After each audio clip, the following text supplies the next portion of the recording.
The following podcast is a W2M Network original production.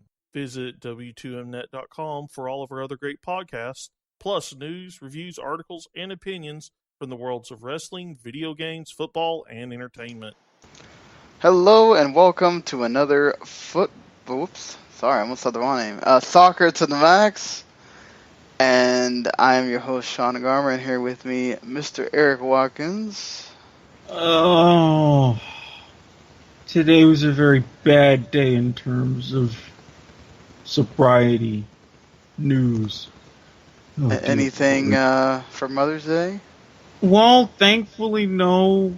My mom, as awesome as she is, she just loves quiet days, and I inadvertently taught her a couple of new words while paying attention to some of the matches. So, yeah, expanding vocabulary, strange bits at a time.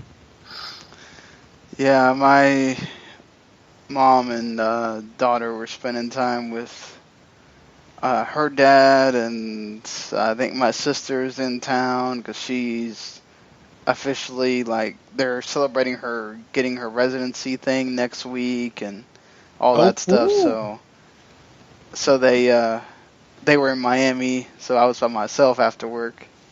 So it was nice for the getting to do what we do here, but I see her all the time, so it's not a big deal. Like when, tomorrow I can just give her the card and, because considering the bad news that we kind of got today in the mail, we probably need to start saving money and not spending it on let's take you out to dinner and whatever. But we can talk off air about that.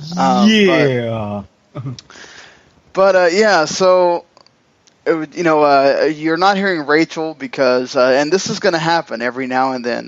Rachel has started a new job where she works on Sunday afternoons into basically Sunday afternoon to night shift.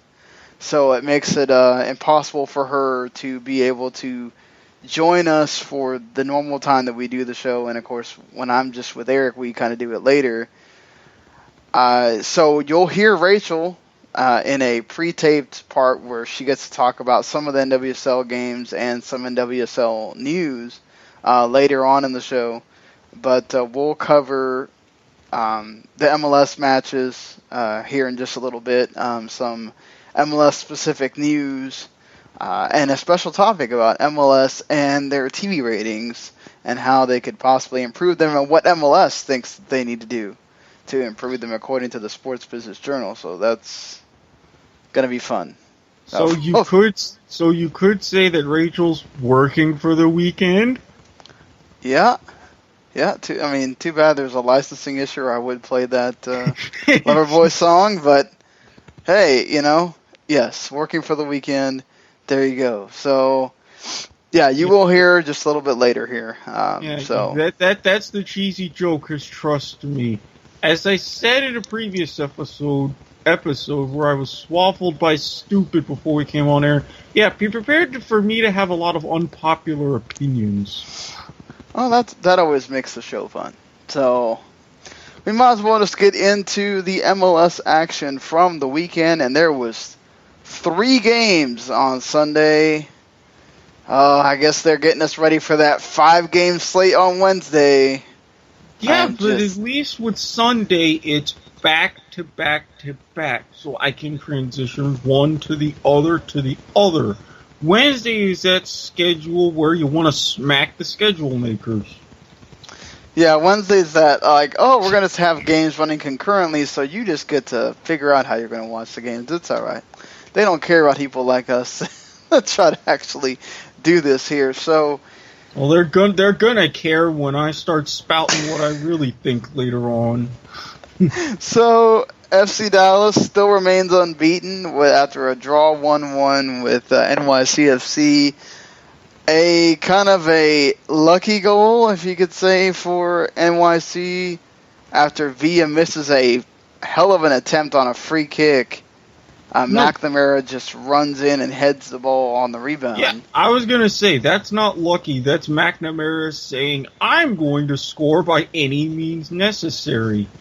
And seeing that, thankfully, he was no worse for wear, especially since that was a good while after the Hedges-Acosta butting of heads, where Hedges was the bloodier of the two, significantly. Yeah, this match left a few scars. Yeah, Hedges bled several times later in the match, and he amazingly stayed on until like about the 82nd minute, so props to him. For sticking it out there for his squad, knowing how important he is to the team. Cohen Acosta, you mentioned him. He scored the goal for FC Dallas. He keeps doing his thing. And I mean, hey, look Bruce. at this. Bruce. Exactly. Keep making sure you call in Cohen Acosta. This was a sort of back and forth match. I enjoyed it, but I don't know that there was too much to talk about. Aside from, hey, each team got a point. Well, I mean, this was wide open. Maxi Morales, which I knew he was a little pest, but kudos to him for playing the way he is at only 5'3". I mean, the tiny little gnat running all around the pitch. He had a good impact. Villa, very frustrated, especially in the second half. Trying to generate offense, going way back, not too far from his own 18, trying to help out. That was just, whoa. That's when you know a striker is pissed. He's having to create the offense himself. I mean, which he has shown he can do. He's playing the midfield plenty in his career, so it's not like it's out of line for him to do. Just, yeah, when he's used to getting that service. You know, Pirlo, once again, not making that 18. Interesting. How many more times have we ever see him make that 18 again? No, at this point, if he's not making the 18, especially because he could have been at least half decent as a second half sub, he's done. Done. Yeah, I wonder if he will try to even perhaps try to go to another MLS squad or something just to prove he can still do it. And obviously he can still make the passes, but he's such a liability defensively. It's so hard to say, oh yeah, let's start him. Yeah, and it's to the point to where would he go? Yeah, you definitely have to have a strong defense and just need for that creative guy. But I mean, you know, again, there's so many places you can find those creative guys now. Do you really need to pull in a 40-plus-year-old guy? I don't know. Wait, he's that old? I thought he was only 36. Really? I thought he's older. I thought he's in his 40s. No, unless I'm wrong. No, 37. I was right. Wow. He's got a birthday coming up. He'll be 38 on the 19th, but... Yeah, 38. I mean, it's just... that's kind of how he's been for a long time, though. It's just in MLS where play is a bit faster. A bit faster, travel's much more demanding. Yeah, right. His best days are obviously way behind him. Ouch. And Andrea Pirlo, I guess, in the time that he's talking about and not playing, he says Daniele De Rossi should leave Roma in the summer, but not for MLS. Ouch. No, don't go bashing MLS just because your old ass can't hack it. Christ, you pile of Italian sour grapes. Yeah, I wonder if he was playing, if he'd be saying the same thing. I don't really hear too many people ever say, don't come to MLS once you've been here, unless you just don't play well, like a Steven Gerrard or, it's some of these guys that have come and they just don't work out in the league. Then they get upset, and it is kind of what it is. But you get a point. Both teams stay where they are. FC Dallas still the only remaining unbeaten team, and we move on to a game that was a bit surprising. LA coming in 3-1, knocking Alessandrini.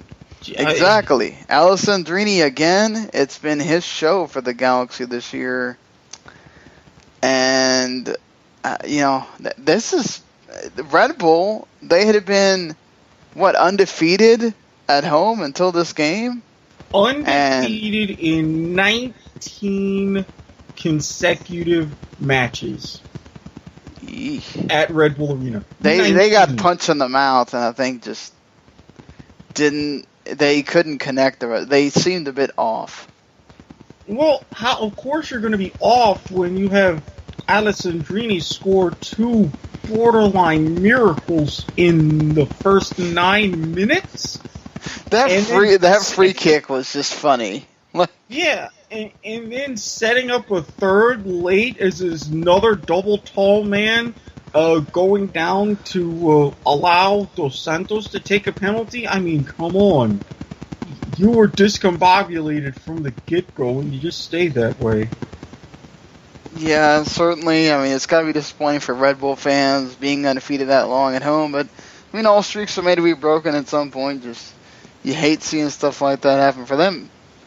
But I mean, Galaxy, they've been on the up lately, so maybe it just took them a few games, and maybe that now that young infusion is working. Do you think that's the case here?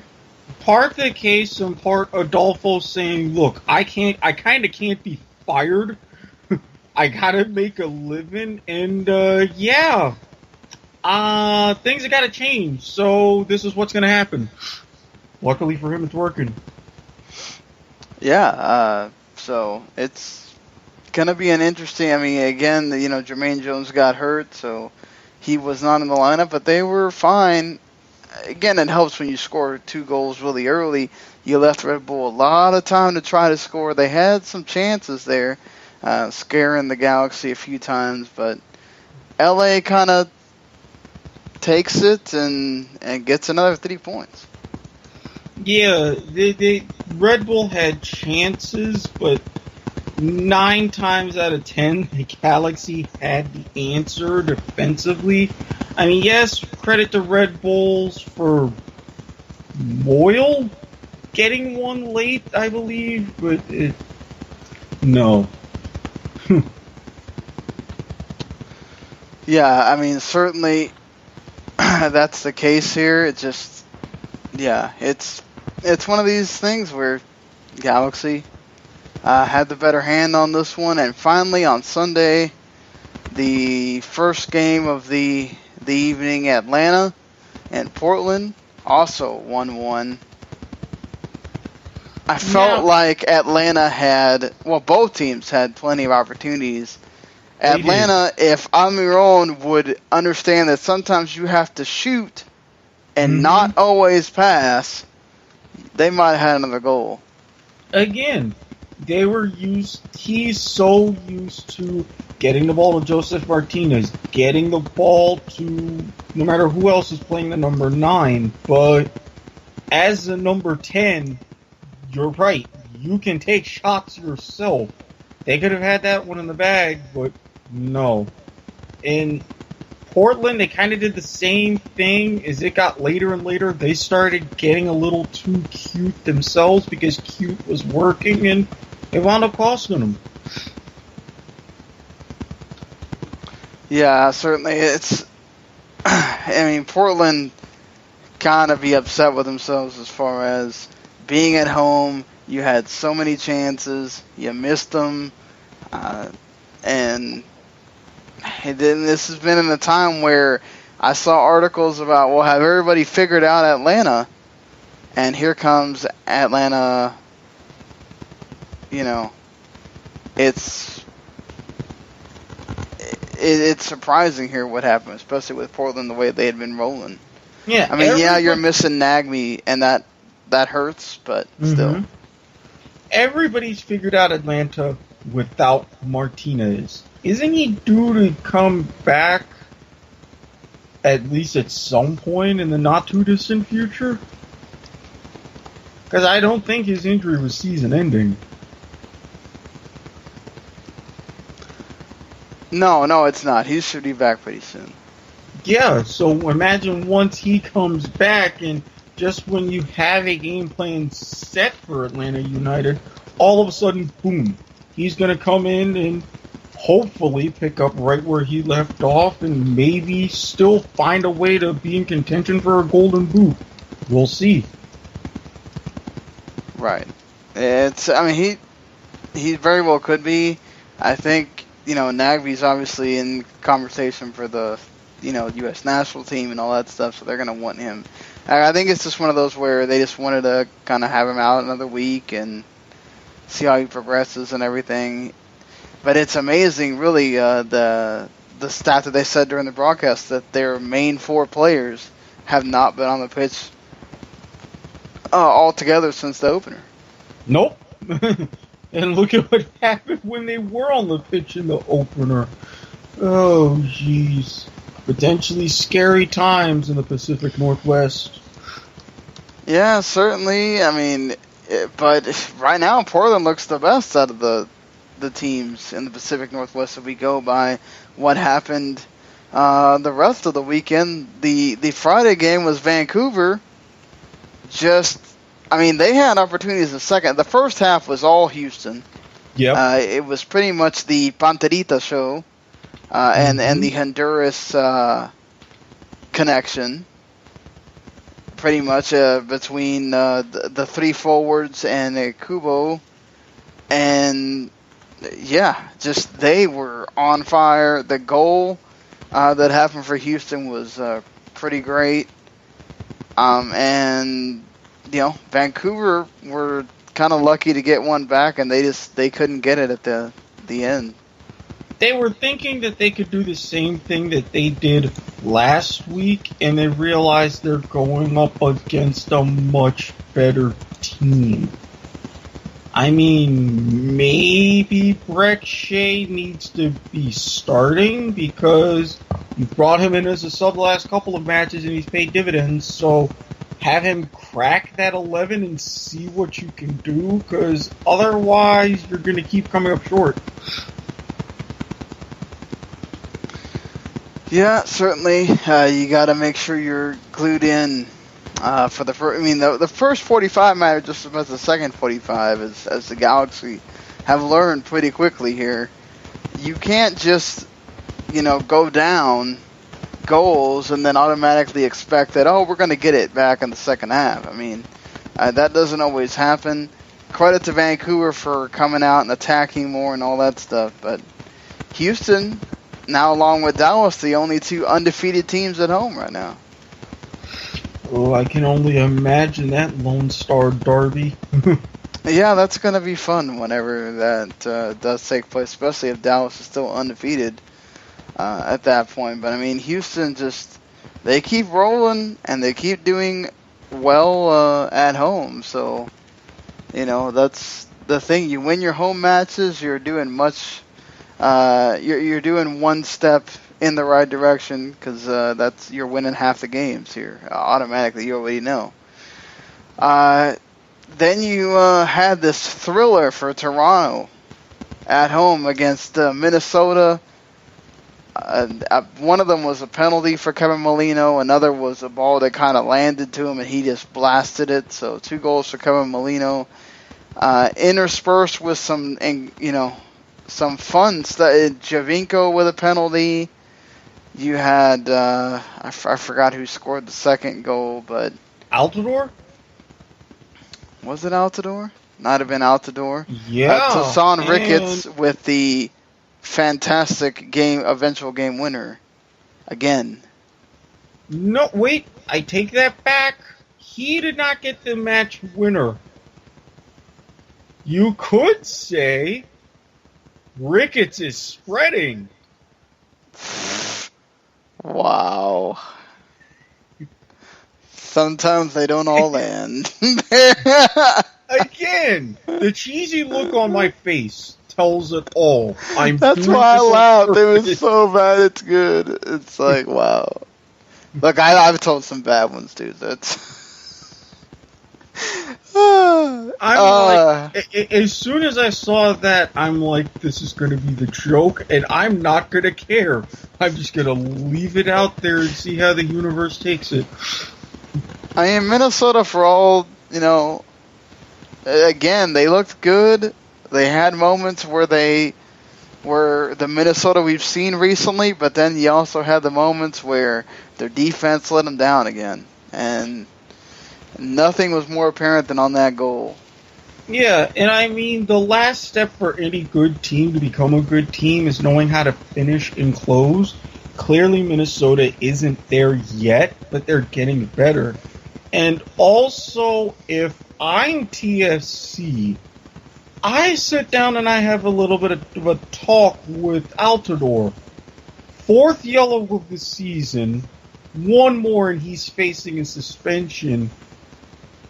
That's going to weigh on some defense's minds going into these next few weeks because they figure they can get him riled up enough and make that one stupid mistake.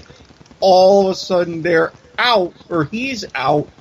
TFC has got to adjust. So, there might be some words there.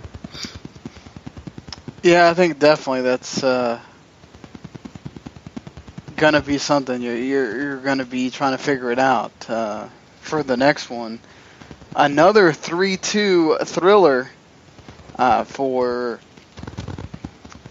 the in San Jose this time, as Columbus goes up 2-0 with Justin Merrim getting both goals, 2 pretty goals at that, and then San Jose comes roaring back. Montreal. Or not San Jose, Montreal, excuse me. Piatti, of course, having to get one because he is so persistent. He's always on it. And another free a set piece gets San Jose. Damn it, San Jose. Montreal back in the in the thick of things. And then what do you know? About 4 minutes before it's called, Justin Merrim again for the hat trick on Mother's Day. After his mom had told him already to score him one, he scores her 3. Yeah, she kind of can't complain about next year because that's like pulling a Ken Griffey. You can't think of a good gift. Hey, I'm going to do something historic on the field, or on the pitch in this case. Yeah, that's going to suffice. Kudos to Columbus. I mean, Merrim, it was his show. Everybody else were just guest stars. Yep, exactly. It was just the Justin Merrim show, and it worked out for Columbus. They won. So that's all that matters in the end. Then you get the only other game that was competitive was Orlando. And I'm sorry. No, I'm not. I'm a little sad that Blessing got that late goal to tie Yeah, and it was back. just one of those like tap-ins, and it sucks. But it hurts even more. The news I heard before we came on. Not now. Especially after Cyle Larin scores one heck of a goal again. Yes, he did. And Kaká followed up with one. And I'm like, the band is back together. All is well and good. We're making Kaká with a... if that's not a Goal of the Week nominee from Kaká, I don't know. That was world-class finish from Kaká. That was... just brings it down on his chest and on his foot, turns and right in the net. Just great stuff. Bend it centimeter perfect. That's all you can ask for. Exactly. But, that goal at the end for Sporting KC got them the point. But, man, it was hurtful for Orlando. They really could have used that win away from home on that one. And that being said, what Erik was talking about is that Major League Soccer, according to Goal.com, has received official offers for Cyle Larin from multiple European clubs. Different clubs from Germany, the UK, and Belgium. There's been one that's been turned down, but the rest are still being... the Belgian one. They're still being mulled over. Orlando does have his contract till 2018 and have options all the way into 2020. So it's up to MLS to figure out what they want to do for the man. But no doubt that for Orlando, he is absolutely kicking some major ass and helping Orlando City do what they do. It's going to hurt badly. Bundesliga, I can live with. Dry Bundesliga, not so much. Premier League, I can live with. Any of the older lower leagues like the Championship, not so much. Belgium. The Belgian league is alright. It's not too bad. Okay, if we're talking maybe the Bene League with Belgium and the Netherlands combined, fine. But Belgium? He'll probably... I don't know, I thought Celtic was one of the ones in for him for a while. I can live with that. Yeah, I mean, I think it's going to be one of the bigger clubs wind up getting him or something, I think, for MLS to let him go, knowing how vital he is for Orlando. But we'll see. It depends on the offer, how much MLS is going to get for him and everything. It's it's one of those deals where this is where you get into the problem with MLS controlling what happens with transfers and everything else. Is in a normal situation, Orlando could just go, nope. I agree, and they should, because Belgium,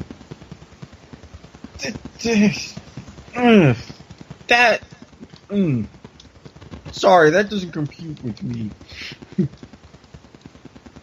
Oh, Don Garber, I know your hand is in this. We have to have a talk as is. Belgium? Ugh.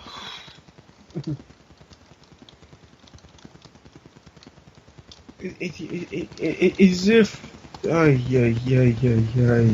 there's just nothing that makes sense anymore between that and then do what happened with DC United. No. My Saturday was painful enough. Might as well get into it here with the remaining games being absolute blowouts.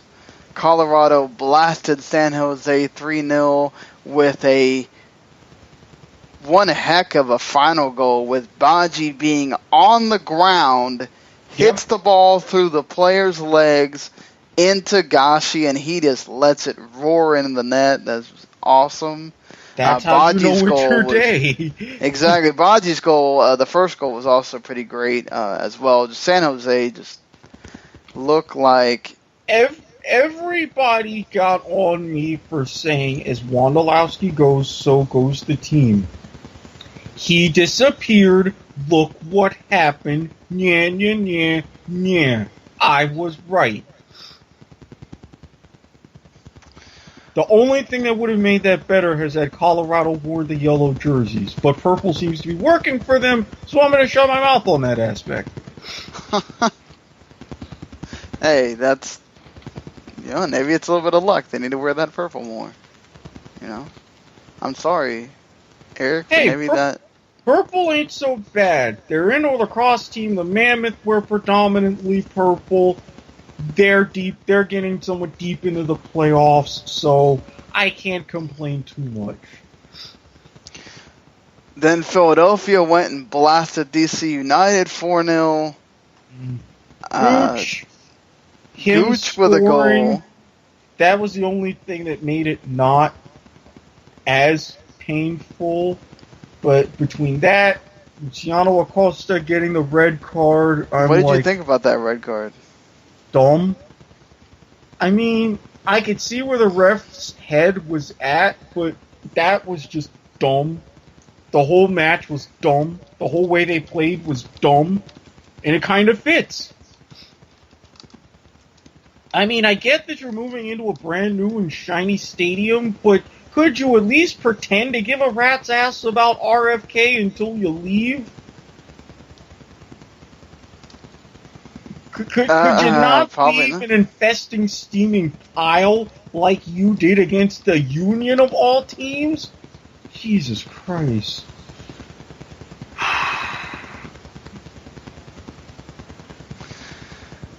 Sometimes I don't know. I don't know that they're. Ben Olsen says, "I will tell you when it's time to hit the panic button." I feel like he's not going to be honest about that. So No, because you should have smashed the glass with a damn sledgehammer and broken every finger in your hand smashing the panic button. That moment happened some time ago. not according to Ben Olsen, apparently. If there's a whole wall of panic buttons, if there's something bigger than a panic button, if there's something where you can get a fireman's axe and it says break in case of emergency, that was like 2 weeks ago. Yeah, it's just, I don't know. This DC United has had one hell of a just terrible season, and it just keeps going. Philadelphia, on the other hand, on a complete upswing in the last 2 games, 7 goals they've beaten their opposition by. Just good things for Philadelphia so far, and that's a positive, I guess, after starting the season where they couldn't even get a win or anything. Yeah, I mean, it's good that they flipped the switch now instead of later on, so that way they have a lot of time to still fine-tune things and work, so this is good for them. Yeah, and then something that's not good for the next team, Royal Salt Lake, who just keep imploding even with the new manager. New England 4-0. Did you ever see that one Red Bull commercial where the coaches just be rating his players and they're saying, oh, we're going to be okay because Red Bull gives us wings? I can practically quote that coach's opening rant and just change one word, and that's what happened. No, I did not. Sorry. Okay, well, let me quote said rant. You call yourself soccer players? You're a bunch of idiots! 4-0 and it's only half time! In the commercial it was 5-0, but hell, New England nearly pulled that off, so it would have been perfect.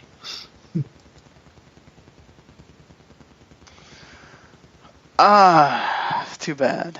But seriously, it looked like New England were playing themselves in that first half.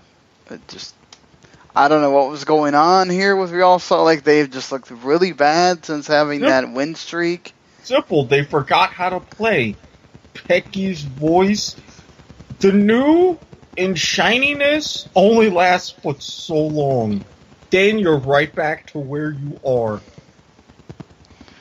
I think that says something there for Mike Pecky. He's got to rally the troops and get something going, or he might find himself on the end of the line even before the end of the season.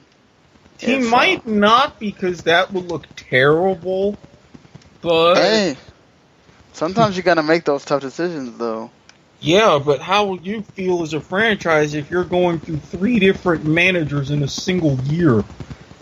True. But sometimes you just gotta say, okay, look, we want somebody else in here for the off season, and that's what you do. Honestly, I think, it's still for me. You kind of expect this from Real Salt Lake. We knew they were building. They got a young core, but they're not anything like they used to be. I think Nick Ramondo's sort of starting to show that age a little bit. He's great at times, but then when you don't have that team behind you, you can't just expect it to be anything with just Ramondo, Beckerman, and whoever's going to score up front for you. Beckerman wasn't even there. Isn't he injured or something? Yeah, that's the point. That's a big deal too, is not having your captain and your main guy. So, and then not to be left out, Seattle Sounders go to Chicago And, well, it was 1-1. Clint Dempsey scored one hell of a goal. And then the second half came, and Chicago just rattled them off. Now, some of these goals were kind of lucky. But, Solniak, or not Solniak, Nikolic, that dude just can't stop scoring, and neither can David Acon. No, and the fact that if not only... Well, it's like it's saying in other sports.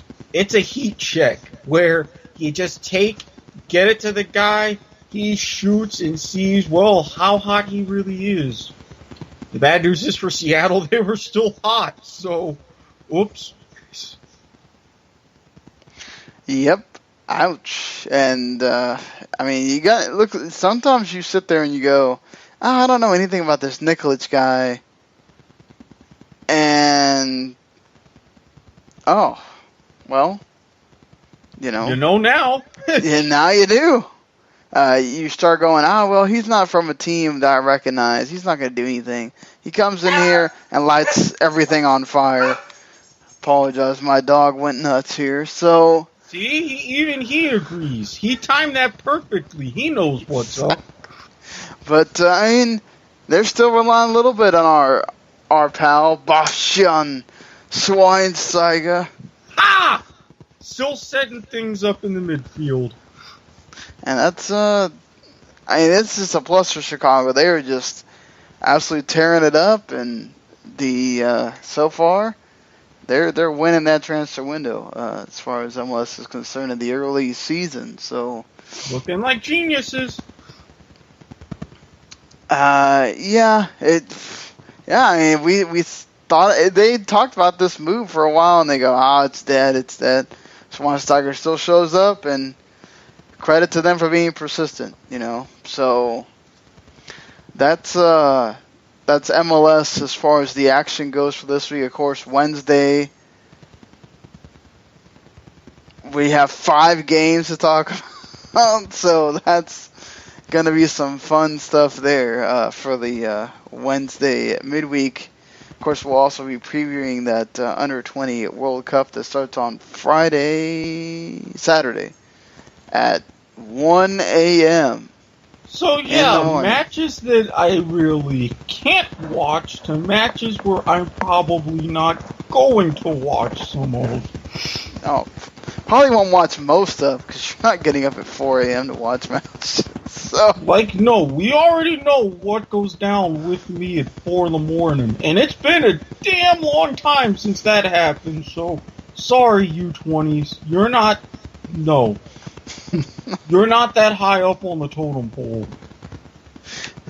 So, something that was announced by Liga MX, not by MLS, is that it's not really that old, the SuperLiga, which is 4 Mexico teams or Liga MX teams against 4 MLS teams now. This kind of had the same setup as what they use for Champions League now, where it was the Supporter Shield, MLS Cup winner, and I think it was the two runner-ups in those 2 spots, like the runner-up for the MLS Cup and then runner-up for the Shield. Unless they were the same team, then it went further down or whatever. And they basically just discounted those who are already playing in the CONCACAF Champions League, which...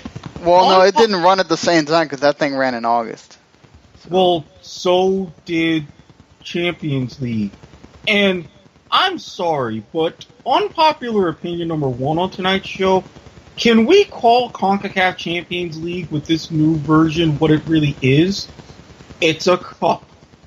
You turned it back into a cup format, and I'm not going to object, especially if you're calling the first version of it, which does run in August, CONCACAF League, and then the second part, which will run in the latter half of the year, or rather in May and what have you, Champions League. No, you're running 2 cup tournaments put together. Champions, when UEFA goes to that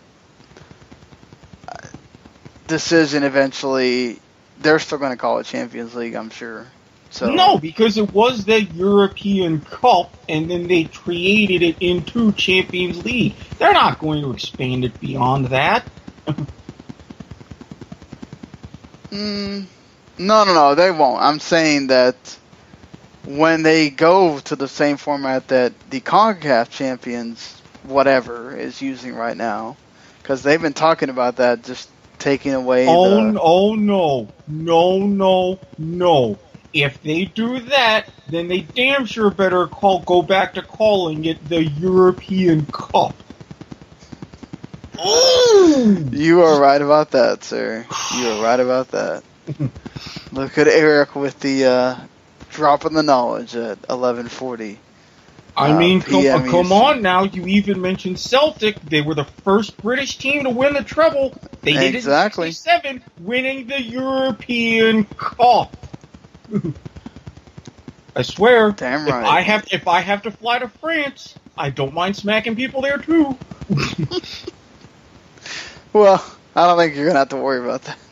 We'll be fine on that end. So that being said, I mean, what do you think about this SuperLiga coming back? I liked it.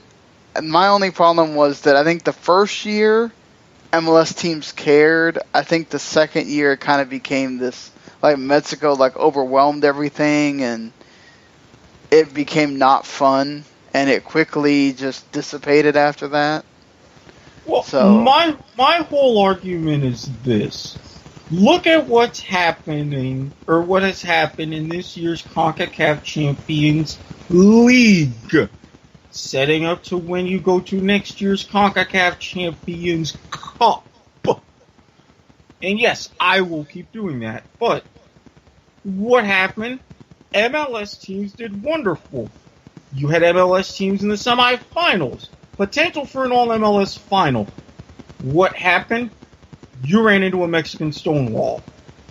I honestly think, especially with... I don't think that what Dallas ran into was a stonewall. Okay, Dallas almost got through. Dallas ran into a bit of bad luck. I'll give you that one. But would you also not say that that two-match aggregate, even going down to that very last 5 minutes, was the closest that an MLS team has gotten to getting to the final pretty much ever? Yeah.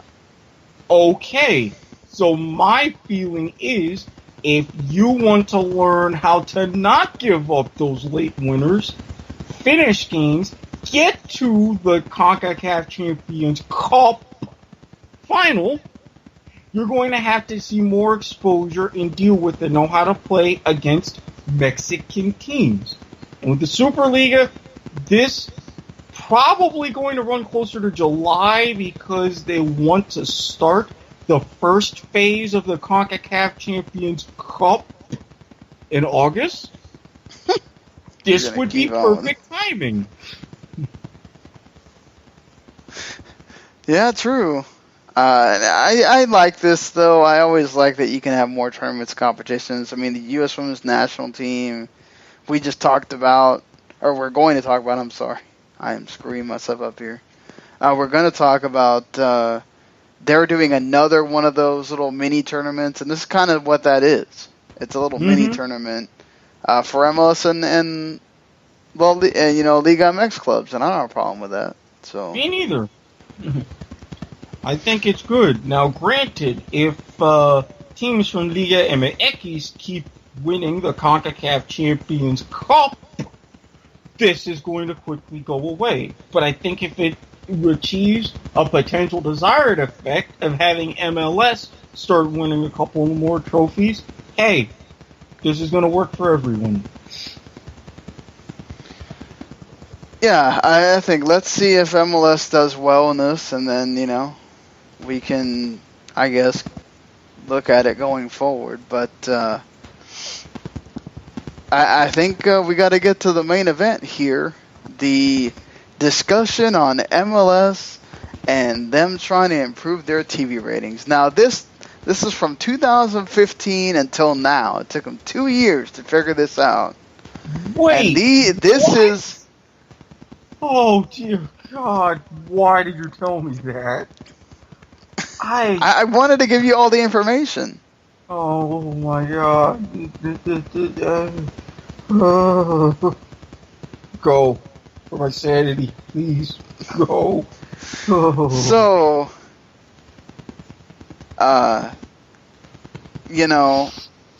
MLS, their feeling is that they don't connect enough with their audience and that they also need to do more for their broadcast partners. So in order to do more for their broadcast partners, they are going to have media and microphones in the locker room before the game. Stupid. They are going to be in the huddle. I guess the one that they have before they start the game in each half or something. They're going to mic the managers 0 for 3 on the field while on the pitch while the game is going on, and they're going to have the big soccer players, probably the Clint Dempseys and those of the world.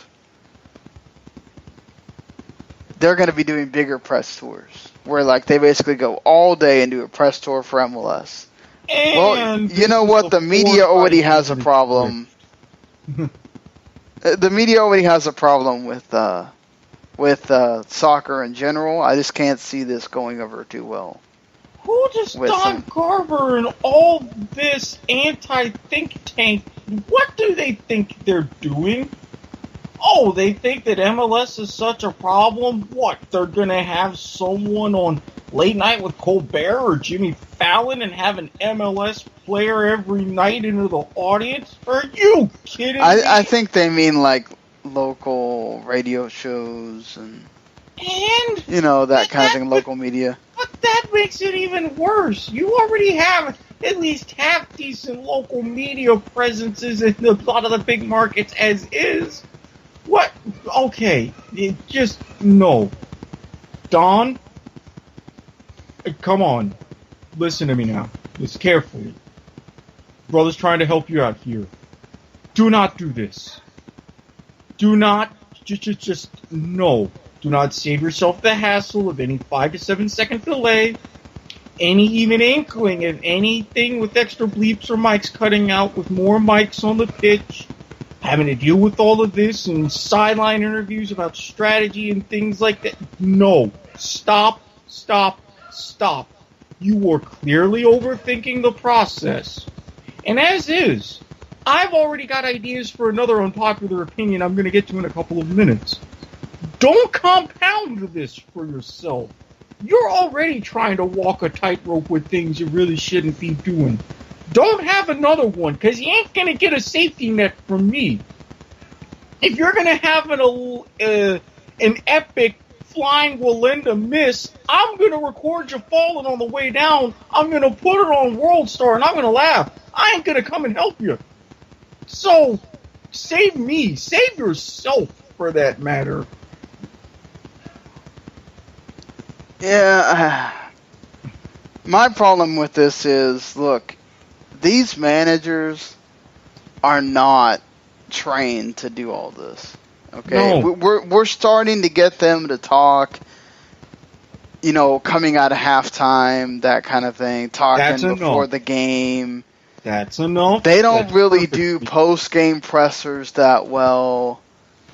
They sure as hell are not going to want you there in the team meeting in halftime, and they sure as hell aren't going to want you there before the game in locker rooms. You don't even have press in English Premier League locker rooms. You just took the words right out of my mouth. And even in England, they talk to the players post-game. They may have 1 or 2 minutes post-match with the managers. That's it. They talk to the managers during the week is when they talk to the managers, not after. Yes. And really, what's so bad about that? I mean, are you too scared that you're not getting enough of the ratings despite the fact that you have more competition network TV-wise, cable TV-wise, internet-wise than you've ever had, ever. And you're afraid that even because of all that, you're not getting the right numbers, so you're going to drastically do this? Who the hell hit you over the head? Seriously. Don't know, but this is what it is. It's like, I mean, I get it. Okay, I get that they did all this research, but this is just so American. And it's the fact that you did all of this research and it took you 2 years to come up with ideas from pretty much every other single American league. You should be fired just on general principle. I agree, but there's certain things we're just not going to see in this league that make other leagues great. We're not going to see promotion and relegation.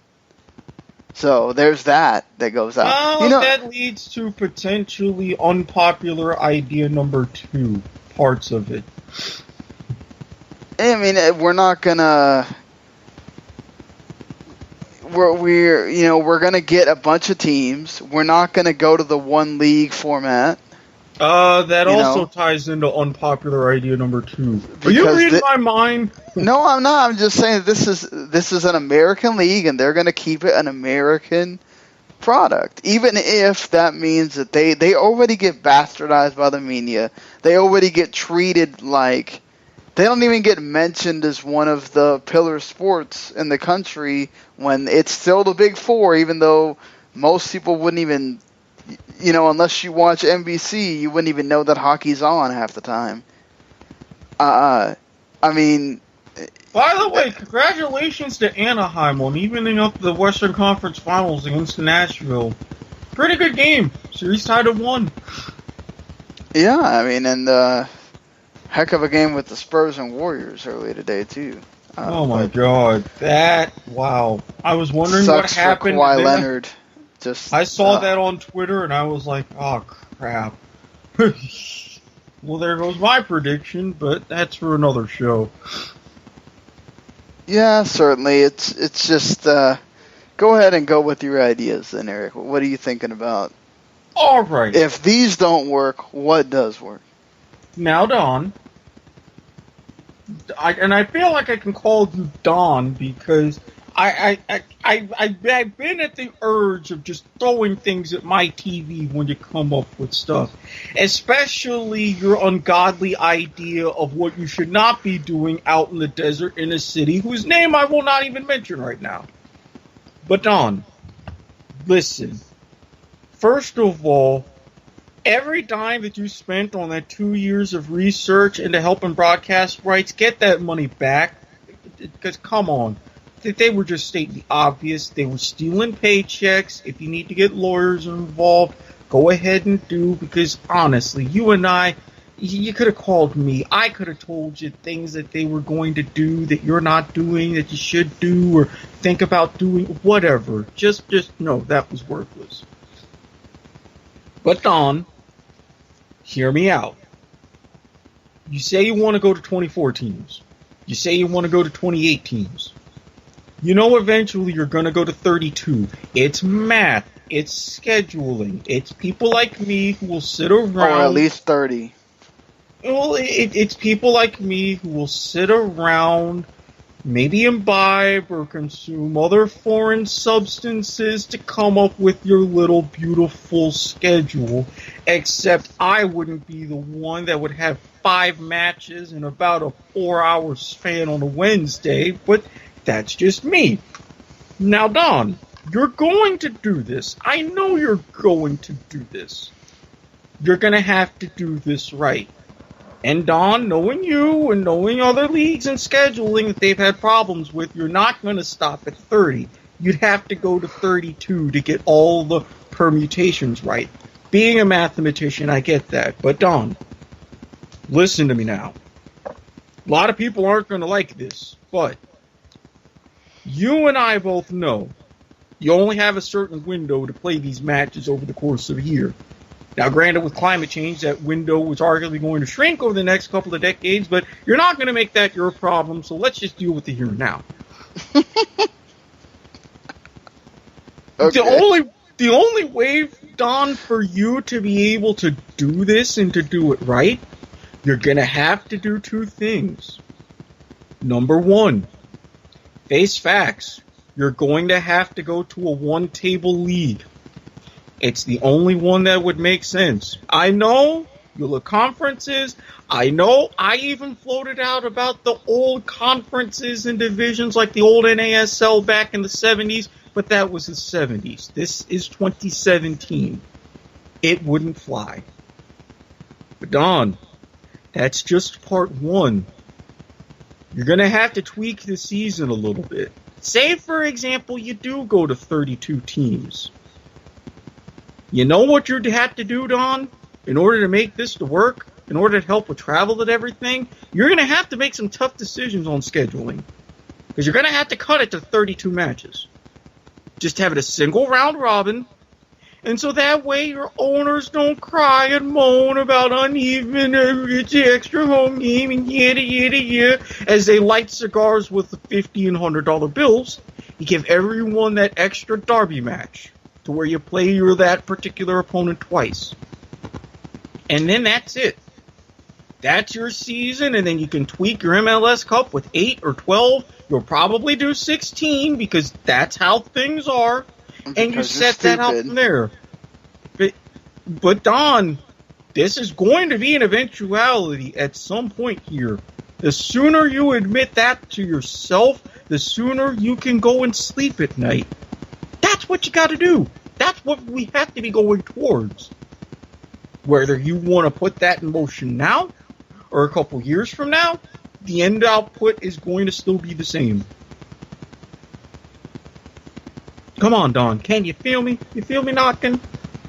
Let me in. Let me in. Can you do that?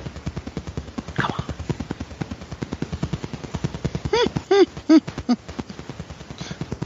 I think the helicopter's trying to get in. But anyway, I think, honestly, it's just this is a hard thing to do. I like what you brought up there, Erik. But, I can kind of understand what they're thinking about, too. Just, you've got to try to make the TV partners happy, if anything, because they're the ones that are getting affected the most by the low ratings, right? They're the ones that are having to think about... No, because clearly, look at the other contracts that they're trying to negotiate and slowly bounce MLS out. I mean, right. You're talking about who gets hurt the most. You're really looking at FS1. ESPN has got bigger issues anyways. The less money that they would have to spend on anything, the better.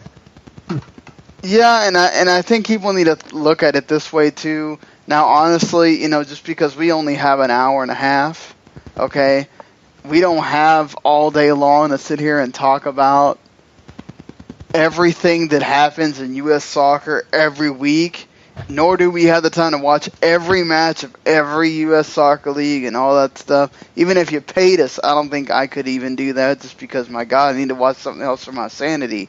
So we can't sit here and cover... Depends on how much you paid me. I'm willing to sacrifice... Well, yeah, but, I mean, they're not paying us millions for that, so we can just... It doesn't have to be millions. I mean, if you're at the point to where you can get my mother and myself out of debt, match my current annual salary, or at least increase it by about 50%, I'd take that. That way, that gives me enough for extra shenanigans. I think... Well, you aren't wrong about that. Exactly. I'm the first to admit I have a price. But, no, I mean, what I'm trying to say here is that we cover NWSL, we enjoy watching it. We try to watch as much as we can. Obviously, because NWSL doesn't have the condensed match thing that MLS does, it's hard for us to watch everything, but, Rachel helps out with that. Yeah, that leads to my third unpopular opinion, but continue. And I think that people sort of mistake domestic league for what MLS is doing, and they don't think about that domestic league means USL, NASL, NWSL, PDL, whatever. It means how it affects the U.S. domestic leagues as the a entire whole. pyramid.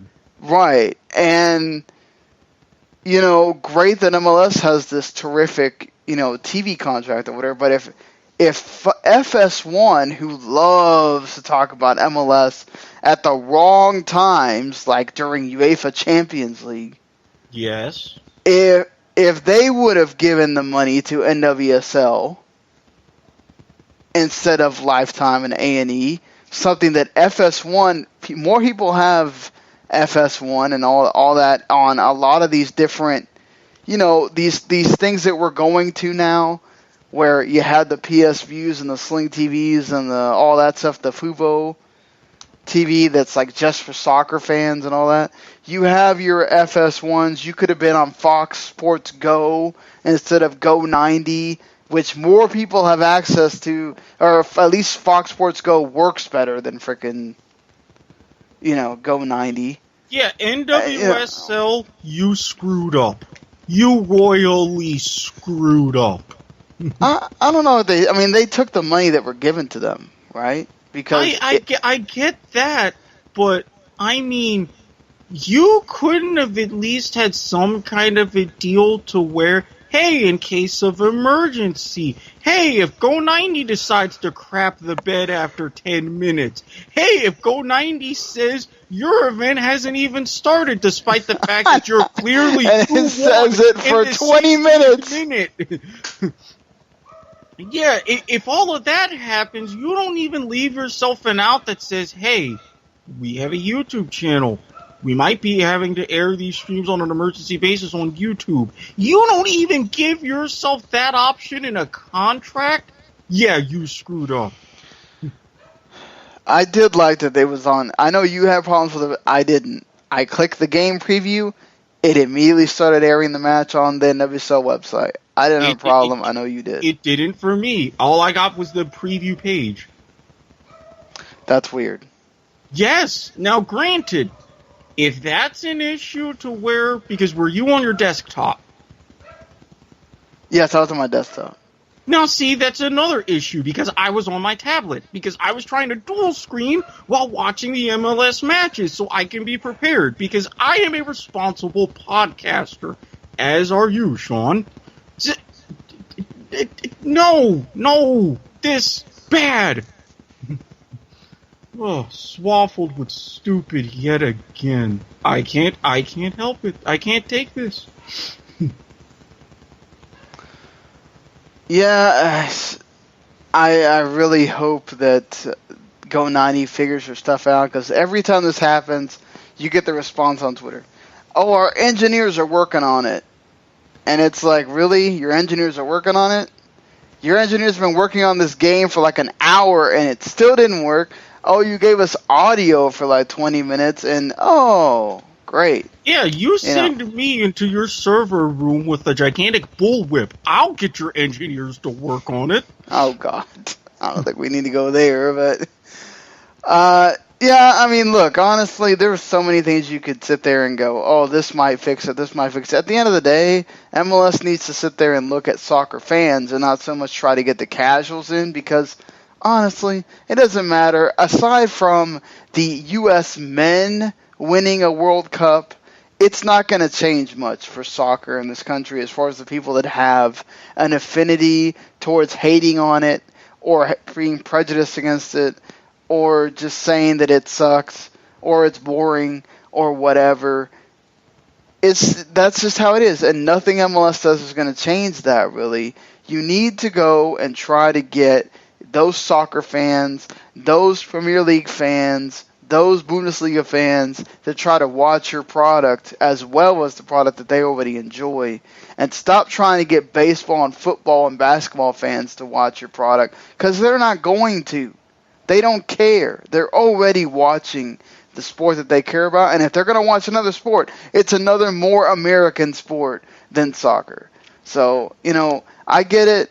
they got to try to appease their broadcasters or whatever. But I feel like none of this stuff is going to really help them, and they're just going to be wasting money, wasting resources, and we're going to be right back to square one, maybe getting 300,000 people watching a game, maybe. But most of the time we're getting like 200,000, 150,000, all that stuff, which is terrible ratings.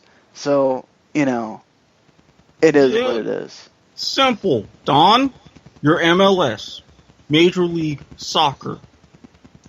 As Americans, you didn't invent the sport. You didn't make it popular.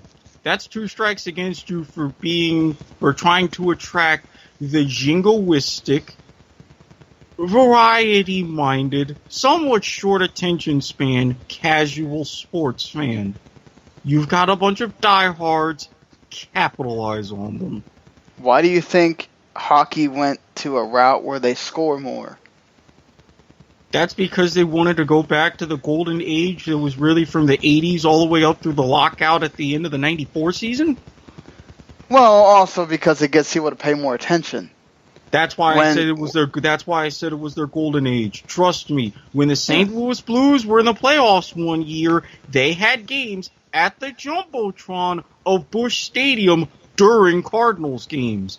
That's how good it was. Yeah, they're trying to get back to that by doing this, and I'm all for it. Soccer just doesn't really have a way where you can manufacture more goals. Simple. If you're going to do this, then go back and use some of the old NASL tactics of the 70s. Go back and use some of the tactics that you used during the first 4 to 8 years of your league. If you're really going to go after the jingoistic casuals, no, do that. I don't. I just think they can't do that because then the player base that you're getting here, where you're starting to get the more international player and all that stuff that isn't used to this, they're gonna want to get out of the league. Then stop trying. Simple. As you and I both agree, if you're not willing to go that uber American route where you'll have bald eagles flying on top of red flags as the clock hits 0, then do what you're good at, keep recruiting who you're getting to recruit, and keep capturing the diehards. Don't be jingoistic. If you want to be international and you want to be recognized, hey, stop caring about ratings. Those two do not mix.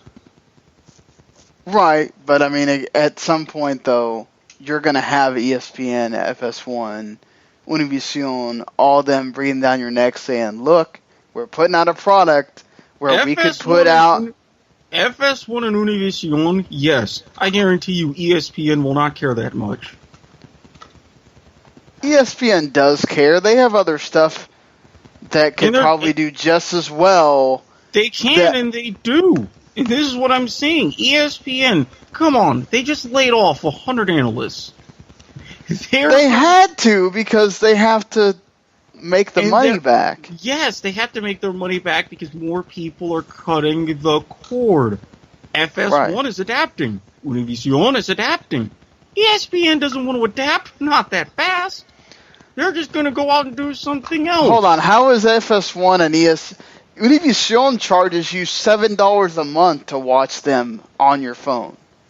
ESPN is free if you know somebody with a cable subscription. So, well, yeah, I mean, for, proper negotiations, I might or might not know someone who can we all know that. delineate that problem, so... I'm just saying, we all know how to get around the Fox Sports Go and ESPN thing. Like, for me, it's just... there's a lot of problems there for ESPN and for everything else. It's just... MLS is in the problem where... And the people that bring up the whole, it's the playoffs and... Every single league except the NFL, and the NFL keeps playing around with they want to add 2 more teams to the playoffs. I heard about that. No. They'll do it eventually. It's eventually going to happen. I just think at some point it'll happen if it's in... a logical mathematical progression. 12 to 16. 14 I hope does they not got- make sense.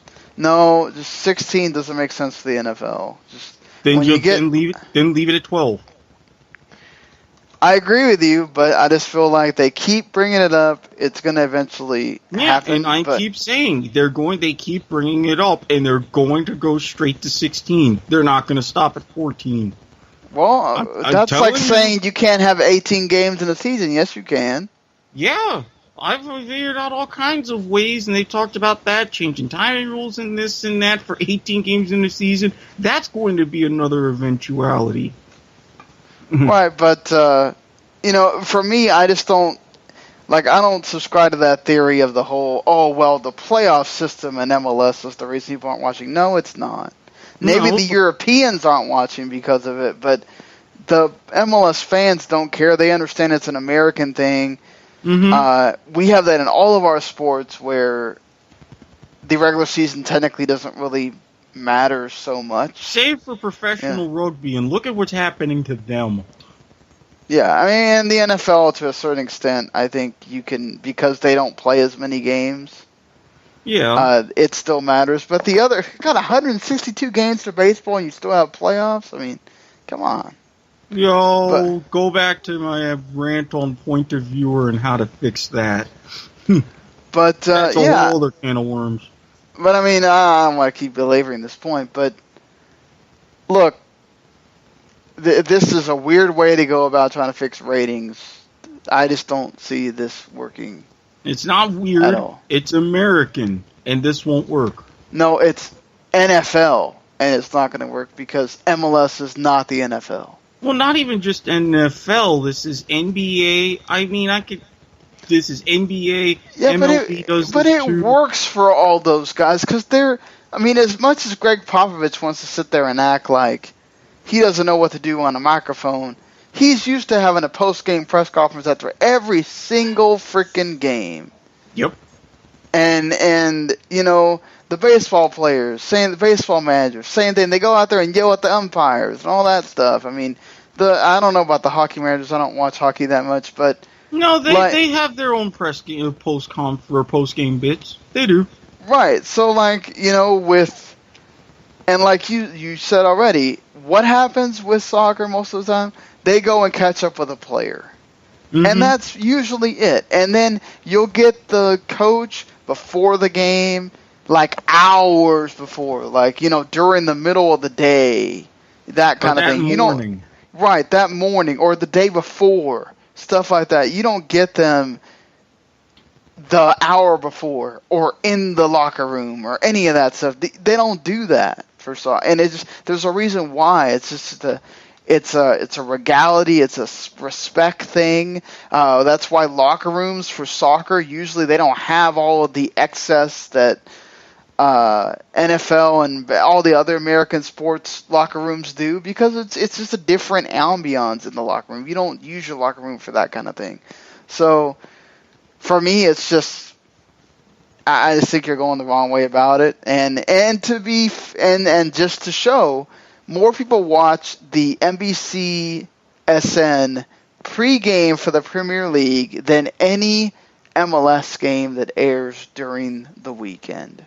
True. That tells you all you need to know about the problem with MLS right there. But, I'm going to get off this point, and we're going to connect with Rachel to talk NWSL here. All right, so, we've gotten through the MLS news and some other stuff that's been going on. Well, something I know that, Rachel, you are excited about as you join us here on the show now. Fabian Johnson getting a 2-year extension for Mönchengladbach, and of course, we know how big a fan you are of Fabian Johnson. What do you think? There was a time, I think it was last year maybe, where, crazy transfer rumors swirled that Fabian Johnson was going to go to FC Barcelona, which, that's not a bad gig, But that's not where he wants to be. Fabian Johnson has made it very clear that he wants to stay in Germany. There was some rumors that he might go to Atlanta United. It's not going to happen. And him putting the pen to the paper on that deal at Mönchengladbach, I mean, there was no way he was going to leave the club, especially since this is the club that he's played like European football with, the Champions League, Europa League, scored twice in the Champions League last year. I mean, there's no wrong in the deal. Gladbach wins. Fabian Johnson certainly wins. When he's not injured, he's a regular starter for them, and he just made his return after 2 months of being injured against VfL Wolfsburg, which is actually his former team. He played there from 2009 to 2011, and both sides drew 1-1. He came on, I believe, in like the 65th minute as a substitute, and I would assume he'll be starting next week, and it really couldn't come at a better time because they need him for World Cup qualifying for sure. Oh yeah, certainly. This is obviously a tense time for all European competitions right now. So they're getting down to the wire. And Wolfsburg's got to be careful they don't wind up going down. So this will be interesting. These next 2 weeks, I guess, that they got left, right? Just 2 weeks.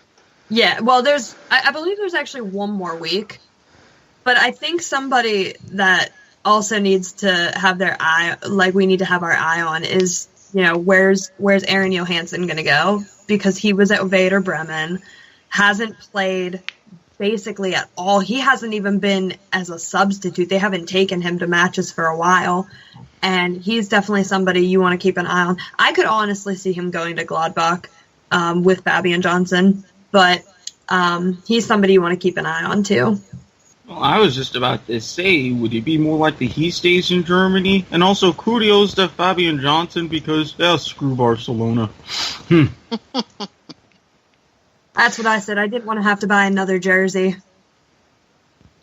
Yeah. Especially the ones that they've been rocking the last couple of years. No. Do not get me started.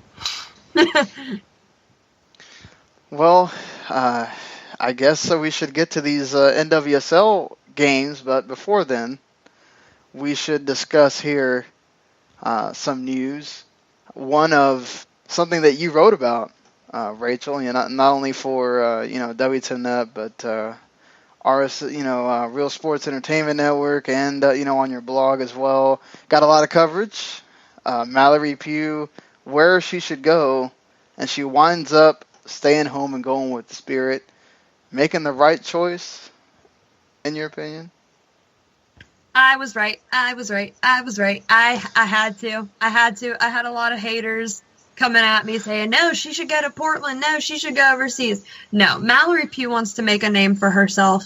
Mallory Pugh wants to get consistent playing time. She's going to go to the Spirit, and she's definitely going to get consistent playing time because I'm sure, as we'll talk about, Spirit got their you-know-what handed to them by the Seattle Reign. That was just wrong. That's wrong. It just, if she would have gone to Portland, realistically, it would have been an Aaron Johansson situation. She would have gone where a lot of talented players are, and she wouldn't have got playing time. Because you're not going to look at Mallory Pugh, as great as she is, she's a great talent, but you're not going to bench Christine Sinclair, the captain, and Nadia Nadim, the penalty kicking extraordinaire, for Mallory Pugh. There's just no way. And then she's not a midfielder, so you're not going to drop her back there. She's going to get playing time with the Spirit. She's going to make a name for herself. And now the Spirit actually have a chance to resurrect from their the dead? Yeah. I was going to say the doldrums, but yeah, that works too. So, might as well start there. You talked about Seattle and Washington Spirit. 6-2, the final score there. Seattle playing without Merritt Matias, who got a 3-game suspension and a fine for her violent conduct that was determined to be major game misconduct from the game last week. So, ouch, but they didn't need her because Seattle wins by a 4-goal margin. Yeah. Ouch. I'll tell you what, Naomi Kawasumi, she was the reason for it. She assisted Christine Nairn, Beverly Yanez, Megan Rapinoe, and Lindsay Elston. Out of the 6 goals, and she scored one of them. Out of the 6 goals, she assisted 4 of them. She assisted 4 out of the 5 that she didn't score. That's pretty darn impressive. That's beyond impressive. That's okay. I'm going to go out. I'm going to serve my entire front line and everybody within 10 yards of me up on a platter. Let's see what happens. That happens. In the span of 10 minutes, the Reign scored 4 goals. In the 69th minute, the 71st, the 76th, and the 79th. Ouch. Yeah. And yet you wonder why I say the Spirit needed to come back from the dead. That's just... I mean, that's beyond a lack of defense. That is like, yes, we're here, so are you. We're going to score at will, and you're just going to sit back and let us run all the way down the pitch. Okay, thanks, bye. Anything else, you guys, on the game? Anybody else that stood out for you guys before we go on?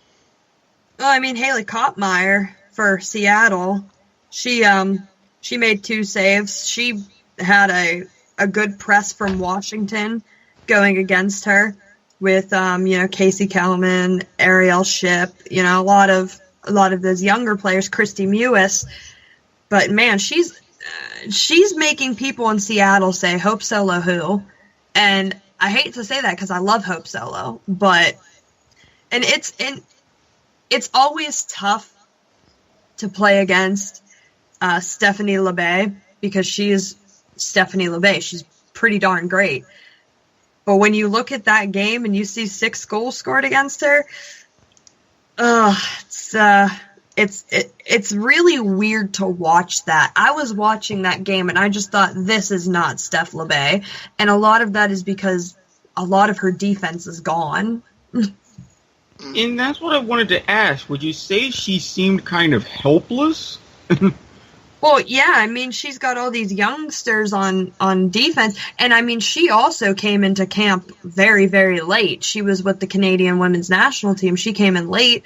Krieger's gone. Caprice Didisco is still out injured. I mean, she's just, it's not a pretty situation. Certainly not. And Seattle bumps up to 2nd now after that big win.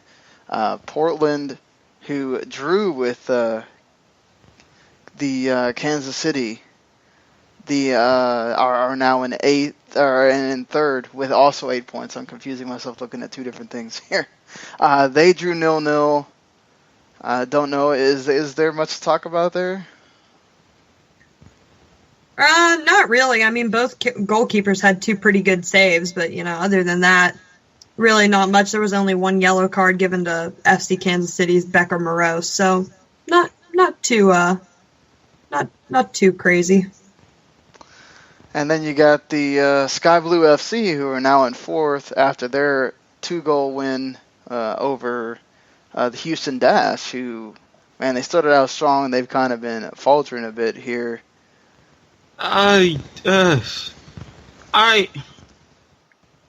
Okay. Minor piece of advice to anyone on a team, especially professionally. If you have someone who's very good on the ball out of the back and who wants to provide great transition, especially early in the match, it would behoove you not to stand there in a straight line and wait to see what happens. Houston did a lot of that at the beginning, and that was just hard to watch.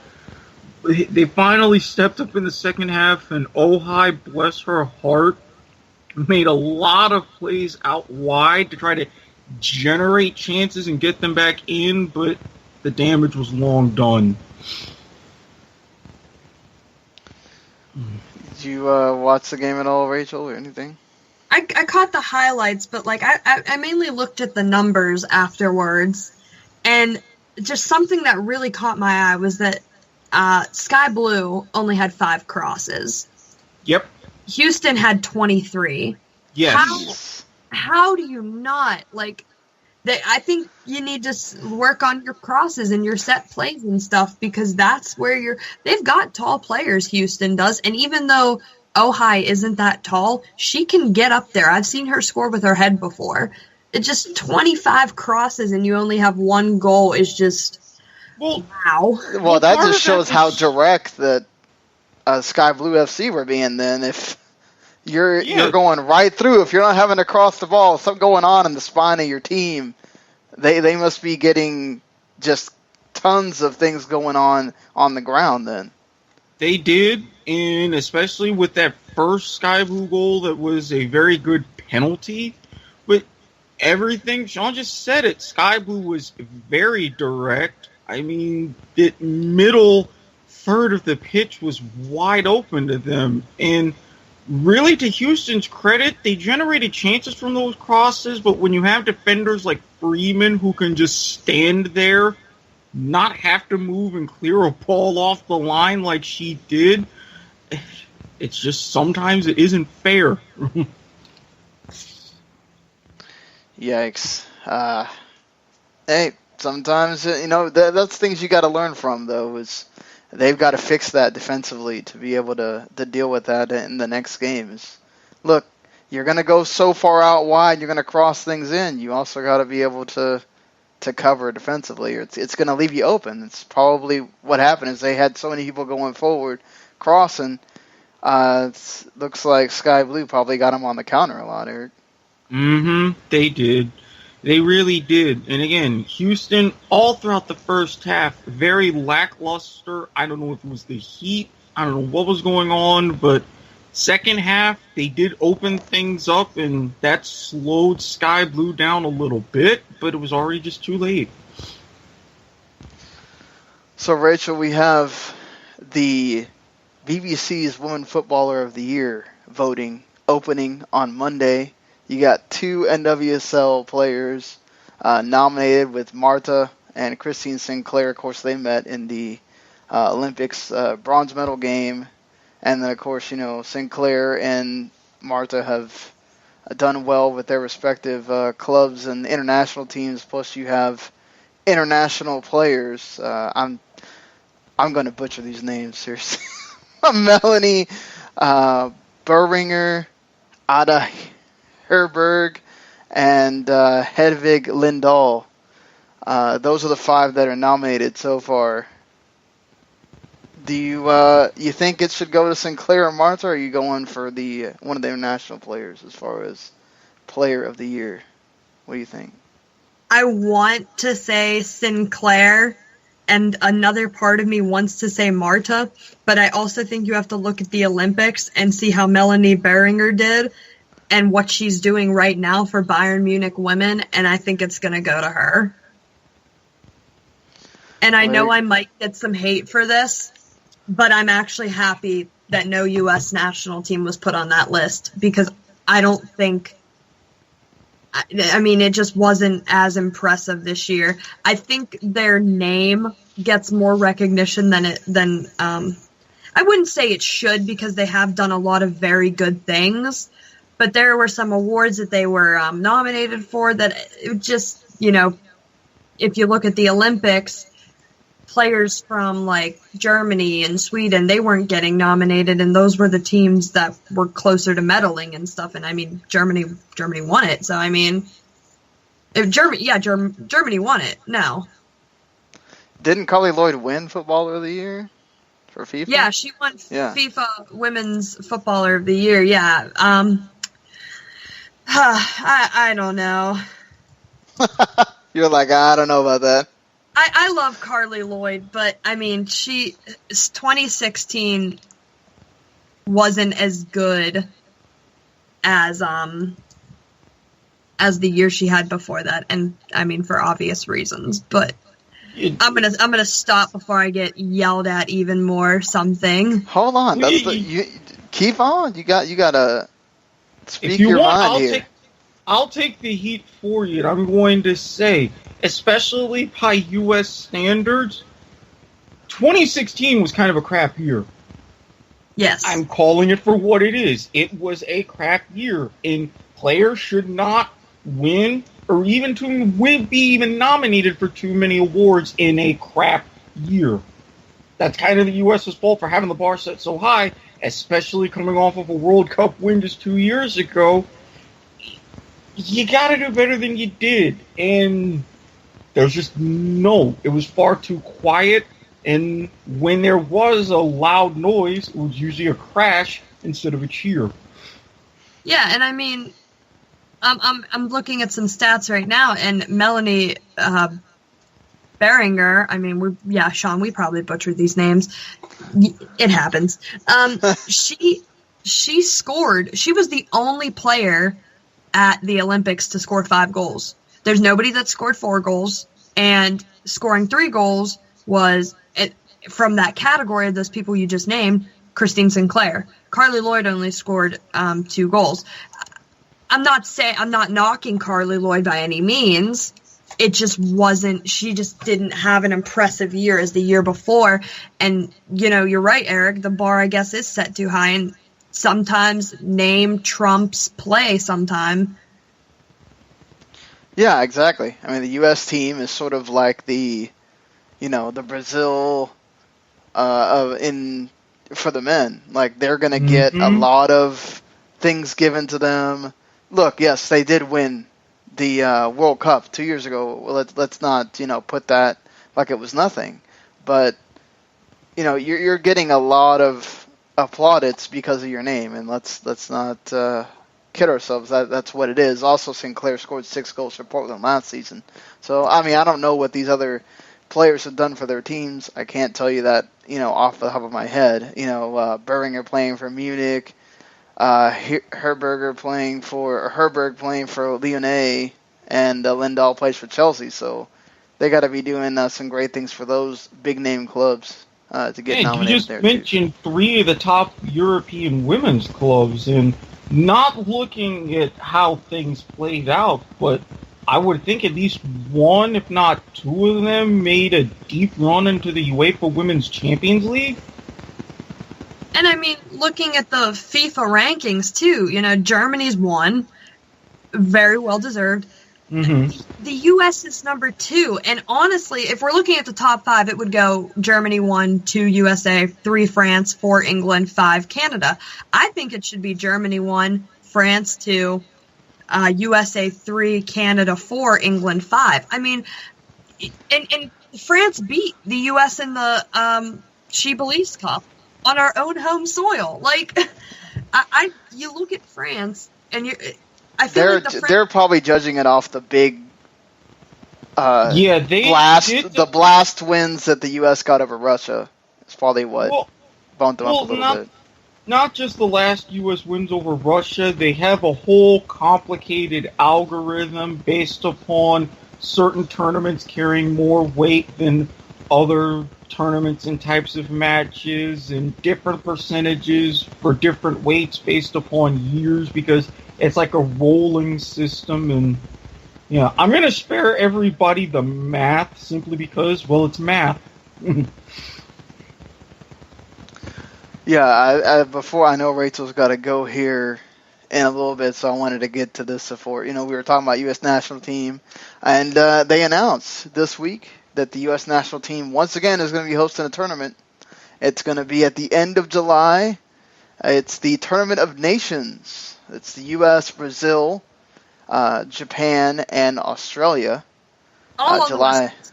Yep, all on the West Coast. So the U.S. games, like the first one, is at 10 o'clock Eastern time over here. So get ready to be watching things late at night. Yeah, and I think the last game on August 3rd, where they played Japan, is also at 10 o'clock at night. 10 o'clock at night. So, get ready for that. Should be a good tournament, though. These are 3 good teams going against the U.S. I think it's Japan 6th, Brazil is 8th, and Australia is 9th in the world. So good competition there for the U.S. I wouldn't put it past Brazil to win the whole thing either. I really wouldn't. You know what? I kind of have to side with Rachel on this one. Brazil, it's kind of set up for them to win. Look at the places they're playing too. It's like what Los Angeles is one. Seattle, and then what's the other one? San Diego. Exactly. They're all hot. Lord. They're hot in the summer. And Brazil, I mean, that's right on the equator. I'm pretty sure. Geography, woohoo! They know heat. You get just hot, but San Diego is notoriously humid. That's a built-in home match for Brazil right there. That's Rio right there. Yeah, exactly. And like you got the Latin influence that's going to be over there too, with especially being in California. Now, I think U.S. certainly is going to get a nice advantage when they play Australia and Seattle, but going to San Diego to play Brazil, that's going to be interesting. Certainly, what the climate is for that big match. They play Brazil in the middle of Australia and Japan. Japan's the last team they play, so.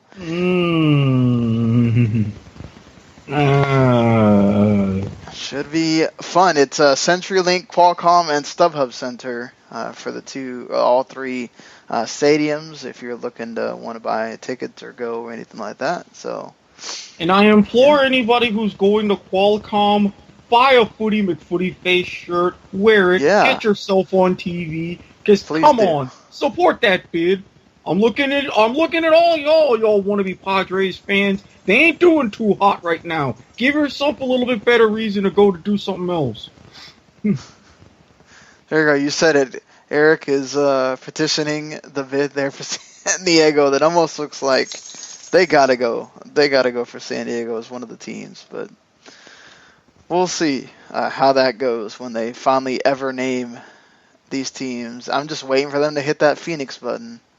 That's it. I'm going to keep saying it and watch it happen.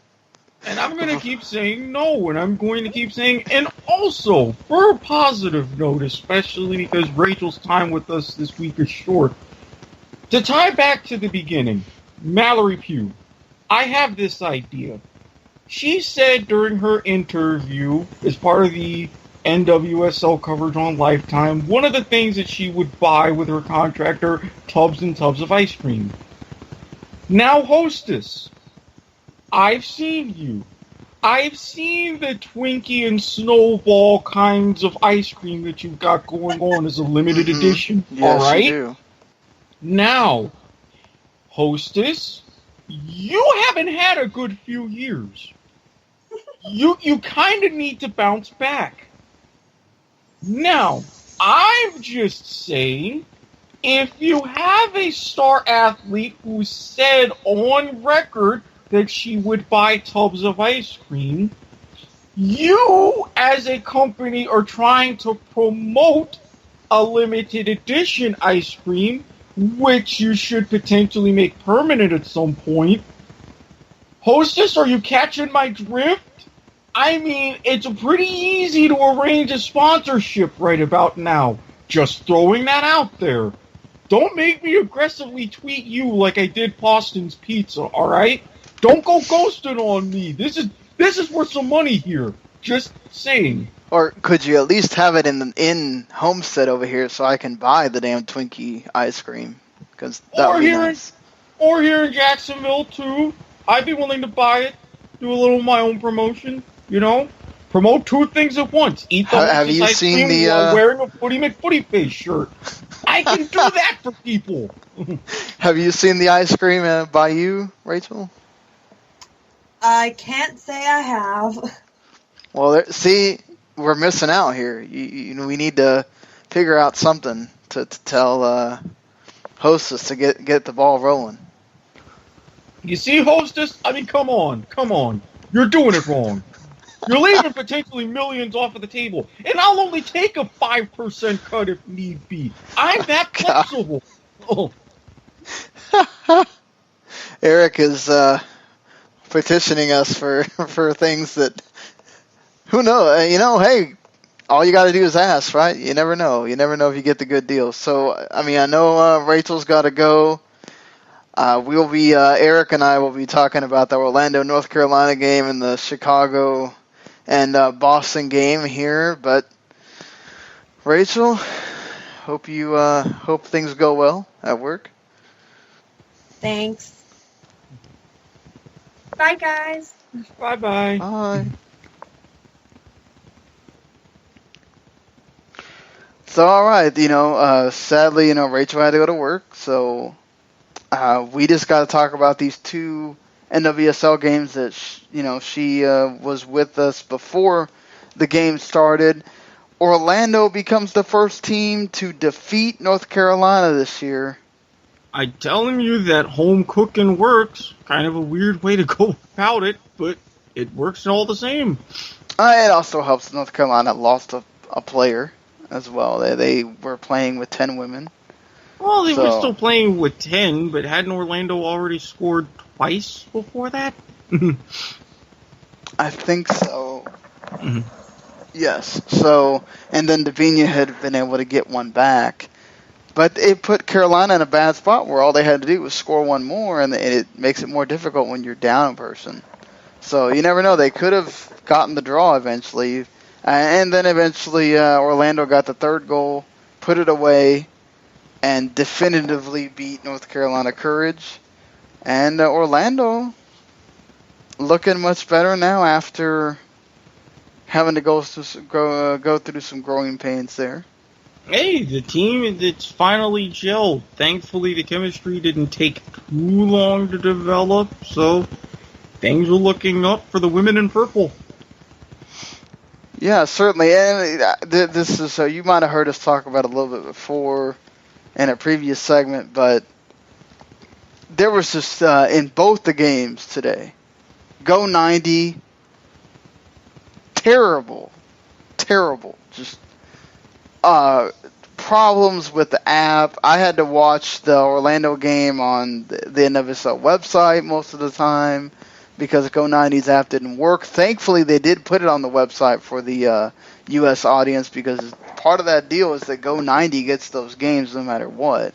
For desktop users.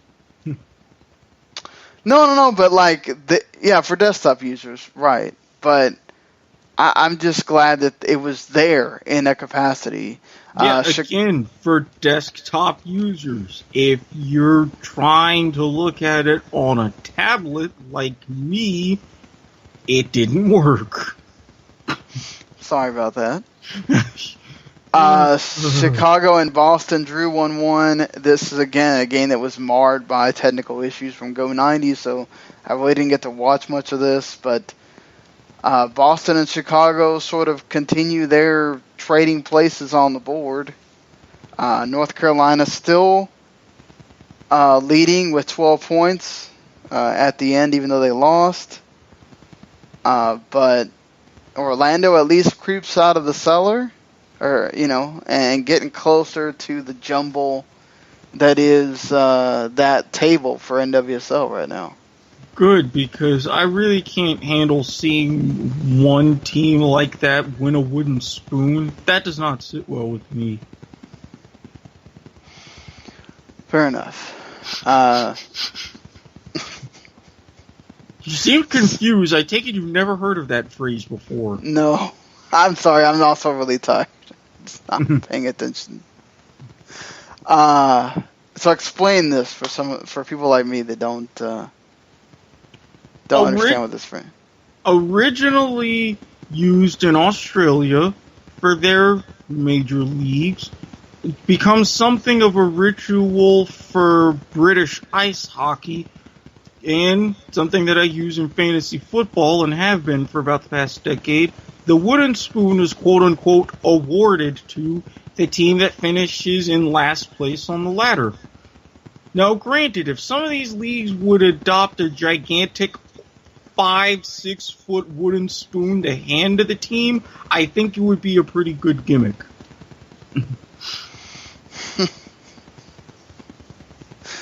Well, I think we kind of reached the end of the road here, talking about the things that are happening in major American soccer this week.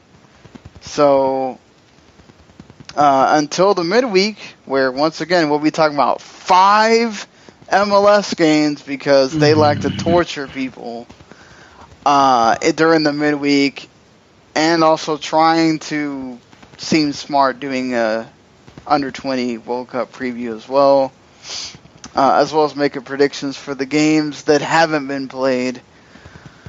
We'll see you then, Erik and I. Until then, everybody, and hopefully you enjoyed your soccer, and we will see you later. Get some sleep. Peace. The following podcast is a W2M Network original production. Visit W2Mnet.com for all of our other great podcasts, plus news, reviews, articles, and opinions from the worlds of wrestling, video games, football, and entertainment.